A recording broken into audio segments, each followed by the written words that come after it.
जैसा कि हम सब जानते हैं कि होली हमारा रंगों का त्योहार है, लेकिन इस होली की ही आड़ में बहुत लोग कुछ बदतमीजी कर देते हैं। कई बार ऐसा भी होता है कि होली का एक बहाना लेकर के लोग बहुत तरह की गलत सही हरकतें करते हैं। तो ऐसे में आपके लिए आईपीसी में कई तरह के प्रावधान दिए गए हैं, जिसके अंतर्गत आप उन ऐसे लोगों के ऊपर केस कर सकते हैं और आपके साथ अगर कोई भी नुकसान हो रहा है या आपके साथ अगर कोई बदतमीजी हो रही है तो आप उसके लिए खुद की आवाज उठा सकते हैं। तो आज के इस वीडियो में हम आपको उन सेक्शंस के बारे में बताएंगे, उन कानूनों के बारे में बताएंगे जिनका प्रयोग आप होली के त्योहार में अगर आपके साथ बदतमीजी हो रही है या आपके साथ इस तरह की कोई हरकत हो रही है जिसकी वजह से आपको चोटें लग जाती हैं, आपके हाथ पैर में फ्रैक्चर हो जाता है, तो आपके पास इस तरह की कुछ धाराएं हैं जिनका आप यूज अपने लिए कर सकते हैं। अगर कोई भी आप किसी रास्ते पे जा रहे हैं, होली का त्योहार है, आप कहीं जा रहे हैं और रास्ते में कोई आपको जबरदस्ती रोक लेता है रंग लगाने के लिए, तो ऐसी स्थिति में आप आईपीसी की धारा 341 के तहत ऐसे व्यक्ति के ऊपर कार्यवाही कर सकते हैं। रॉन्गफुल स्टैंड की बात इसमें की गई है कि गलत ढंग से आपका रास्ता रोक लिया जाना। तो अगर आपका रास्ता कोई रोकता है होली के समय में आपको रंग लगाने के लिए और गलत ढंग से आपका रास्ता रोक लेता है, आप कहीं जा रहे हैं, आपको वहां जाने से रोकता है, तो इसके लिए आपके पास आईपीसी की धारा 341 है। कई बार ऐसा भी होता है कि होली में लोग बहुत ज्यादा बदतमीजी करते हैं, लड़कियों औरतों के ऊपर रंग लगाते हैं और उस समय उनकी बॉडी को बहुत ही गंदे ढंग से टच करते हैं। तो अगर ऐसी स्थिति आ रही है कि अगर कोई भी व्यक्ति किसी महिला की बॉडी को टच करता है गलत ढंग से और उसे रंग लगाता है, होली के त्योहार पर बदतमीजी करता है, तो इसके लिए धारा 354 के तहत ऐसे व्यक्ति पर कार्यवाही की जा सकती है और ऐसे में आप ऐसे व्यक्ति को 5 साल तक की सजा भी दिलवा सकते हैं।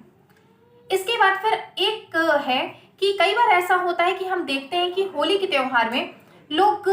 भांग या शराब का नशा कर लेते हैं और नशे की आड़ में लोग बहुत तरह की बदतमीजी करते हैं, लोगों के घरों में घुस जाते हैं और घर में घुस करके बहुत बदतमीजी करते हैं। तो ऐसी स्थिति में अगर कोई भी व्यक्ति आपके घर में नशे की स्थिति में घुस जा रहा है, भांग या शराब के नशे में घुसता है और आपके घर में जाकर के बदतमीजी कर रहा है, तो ऐसे व्यक्ति के ऊपर आप आईपीसी की धारा 510 के तहत कार्यवाही कर सकते हैं।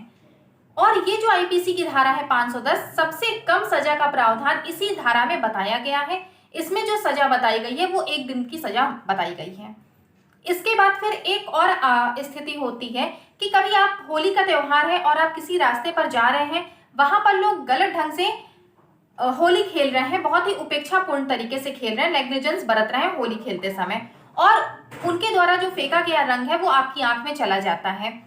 और आपकी आंख में रंग जाने की वजह से फिर क्या होता है कि आप गिर जाते हैं या आप अपनी स्कूटी से या आप अपने बाइक वगैरह से हैं और आपकी आंख में रंग चला गया उनके नेग्लिजेंस तरीके से होली खेलने की वजह से, और जब आप गिरते हैं तो आपको चोटें लगती हैं, आपके हाथ पैर में फ्रैक्चर हो जाता है या इस तरह की कुछ घटनाएं हो जाती हैं। तो ऐसी स्थिति में आप ऐसे व्यक्ति के ऊपर 336 के तहत कार्यवाही कर सकते हैं। आईपीसी की धारा 336 के तहत ऐसे व्यक्ति के ऊपर आप कार्यवाही करके उसे 3 साल तक की सजा आप दिलवा सकते हैं।